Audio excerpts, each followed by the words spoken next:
I'm more of a PC gamer than the arcade kind because talking to people around the world is more engaging than talking to the locals. While I was on my way home from work, I visited the arcade venue and saw Wangan Midnight Arcade. It's beautiful, chaotic, and makes me want to be part of this community as well. Sure, you can use the emulators and stay at home, but why bother with that shit when you can experience the real deal in the arcade? Trust me, it's worth the extra cash if you're stinking rich. Just hear me out, alright?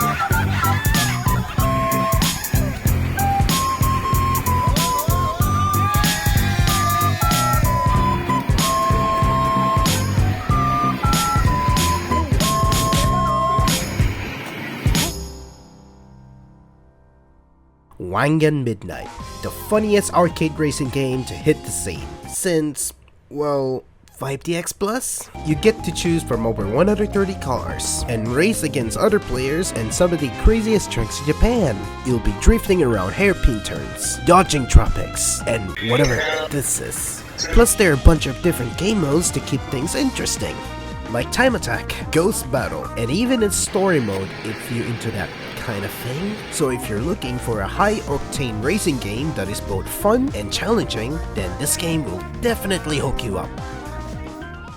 If you're financially stable. To begin your journey, you need a Bana Pass to save your progress. You can purchase a Bana Pass from any arcade venue or the terminal itself. If they don't have one, purchase online.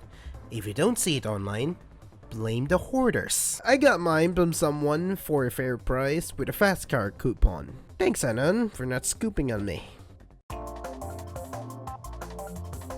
Now you got yourself some Bana Pass, what are you gonna do with Story it? mode. Yeah, it's the only way to make your car faster. Don't get me wrong, the story itself is fine and can be an excellent way to understand how the game works. You can also get to the terminal or the Navi app and get a chance to win a fully tuned car. You patient little Ghost mode may not make your car faster, but it's a nice detour to improve on specific maps. If you win, you can make your car a little prettier or beat the king of the venue by taking other people's crowns. But please keep that shit to a minimum and finish the story mode first because the next part is where the fun begins.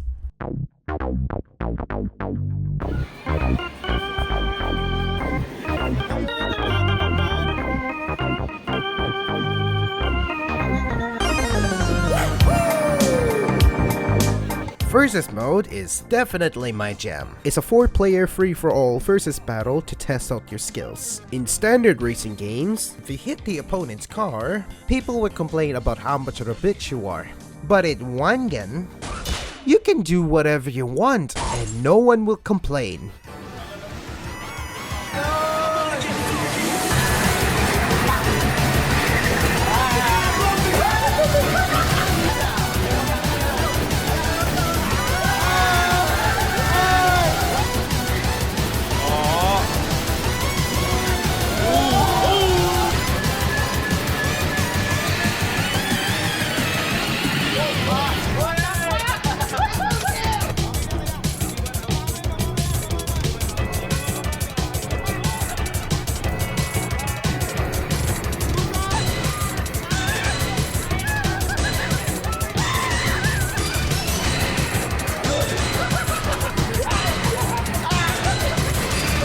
Even if you manage to slow them down, they will eventually catch up. As long as they have perfect lines and don't crash, they will be catching up to you in no time. Of course, players can turn up this feature by pressing the brake pedal all at the same time, but where's the fun in that? Where's the mind games where you try to outsmart them? Where's the moment where you have to decide whether you defend yourself or keep running with just 1 mile left? It's boring! That's why this game has local tournaments, and it definitely needs some more traction.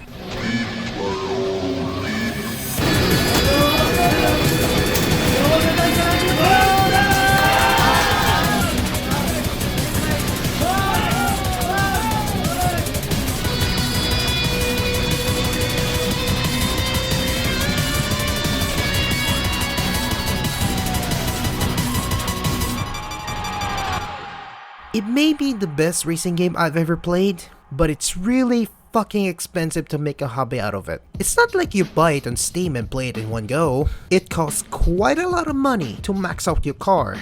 And guess how much did this guy spend? It cost $7,000 to get this amount of prestige in his entire career. Hell, he even asked me to register a laurel just to beat my #1 model on Osaka. Thank you, and fuck you at the same time. If you don't mind the prices and want to give it a shot anyway, go for it. Bring your friends and do a 4-way versus mode as guest. I can guarantee you guys will have fun. If you want to make a career out of it, ask yourself, are you financially stable? If you are, what are you gonna do about this game? Versus, time attack, crown, ghost trophies? People would tell you to pick a specific car because, ooh, it's the best car, it's a meta, whatever. But if I were you, I would pick my dream car. Take High Ace for instance, it's hilarious. A 300km van can outsmart a sports car. It's funny when I tailgate their car because it blocks their screen, and it's even funnier when they complain about it. I also pick a Nissan Laurel because I love how it looks. It reminds me of Toyota Corolla and Nissan Zafiro from '95, and guess what? People easily recognize me in the game from my Laurel. My point is, pick whatever your car you enjoy, and while at it, don't get mad when you landed in last place. That's part of the learning process. The more you play, the more you learn and catch up to them. It's like TF2's learning curve, but you have to pay for it to climb up that steep mountain. There is a humble man who's been playing this game for the past decade who once told me that the biggest secret to improving yourself in Wangan is to have fun. You know, the more I think about it, the more it becomes more and more true. For the entire year that I've been in the community, I have learned quite a lot from them, but there's still a long way to go to be on the top. So get out there, visit the arcade, and try this game out. If you see us, just say what's up.